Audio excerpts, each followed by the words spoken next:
So, I found a few issues. Let me put on some gloves. I'm gonna put you guys down for a second.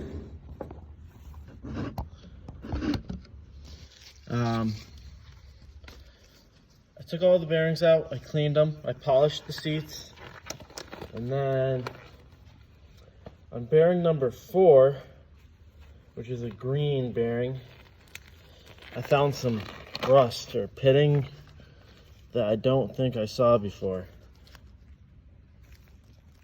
on the back side of the bearing. They looked all right other than that. This one I tried polishing it out. So I swapped them. Then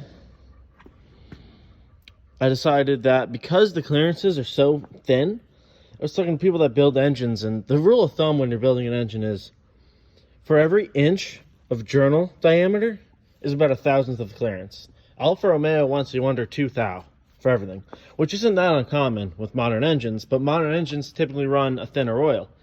And I'm sure all the 164 owners I know, at least, they love 15W50.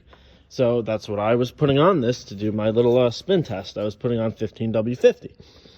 And then I was squeezing that in such a tight clearance that overcoming the friction of the 15W50 was why it was so freaking hard to spin this crank. I mean, you just had to overcome the oil, but once you did that, it was pretty easy, but not this easy. This is easy. So I swapped that one bearing, and I used Mobile 2380, which is thin. I don't know what weight it is. It's an aircraft oil. We use it in turbine engines, but it's thin. It's a really good lubricant though. And I used that just to spin it, and man, what a difference. I torqued them all slowly to see if one cap was binding, but that gives me a whole lot more faith in the whole thing.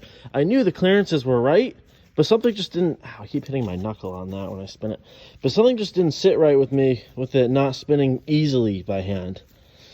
And now, there it is. So, I think that's it. I'm going to double check everything, double check my clearances. Yeah, I think it's good.